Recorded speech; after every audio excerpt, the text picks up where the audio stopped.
Welcome back. My name is Patrick, and this is the Oilers Rundown. As I mentioned last night, Frank Seravalli with Daily Faceoff had an update for us on the Patrick Kane situation. Here's his report.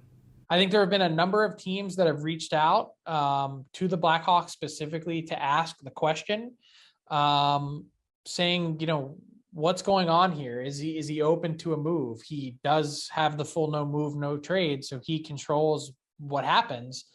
And my intelligence at the time, and it remains this, that he's not interested in a trade before the season starts. That if he is going somewhere, that he would like to go at the deadline if he decides, or sometime around then. So probably, sometime into 2023.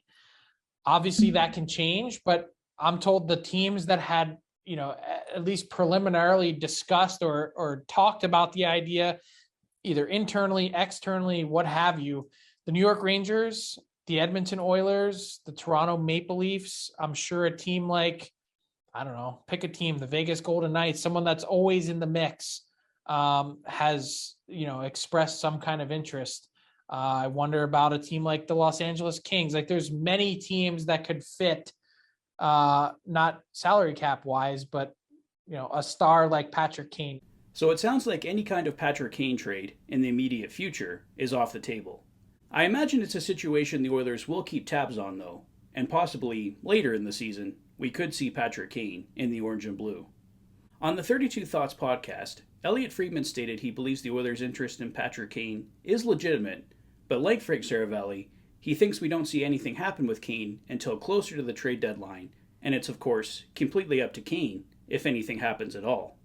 An interesting note that Friedman also shared was that the Oilers had interest in defenseman John Klingberg, and that they were working on a deal where Montreal would sign Klingberg and then trade him to Edmonton, holding onto some money for assets from the Oilers. Klingberg is a right shot, so I imagine Tyson Barrie would have been part of the package going back to Montreal. At the end of the day, John Klingberg signed with Anaheim, so that deal is obviously off the table, but Klingberg is on a one-year deal, so maybe at the trade deadline, the Oilers give the Ducks a call. Or we could see Tyson Barrie on the move as the Oilers try to upgrade in another deal. Meanwhile, the Vegas Golden Knights have taken another Oilers target off the table. Phil Kessel has signed a one-year, $1.5 million deal, which was his reported asking price. I think Kessel could have potentially been a good fit with the Oilers, but there is still a lot of options out there. Unless the Oilers make a significant trade, they are shopping in the cheap bins anyway, so we likely shouldn't expect a very big name.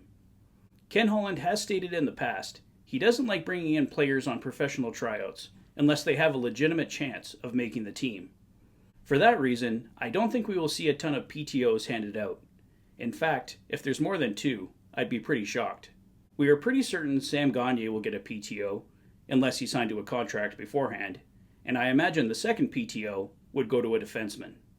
I could be wrong, but time will tell. Let's not forget, the Oilers are starting off with one of their best rosters in years. It's not perfect, it can be upgraded, and I'm certain it will be, but I don't think Ken Holland feels a ton of pressure at this point to make immediate changes. Well, that's all for now, guys. Let me know your thoughts on everything in the comment section below. If this is your first visit to the channel and you like what you see, please consider liking and subscribing for all the latest Oilers content. You've been watching the Oilers Fanatic. Thanks for being a fan. Take care, guys. I'll see you soon.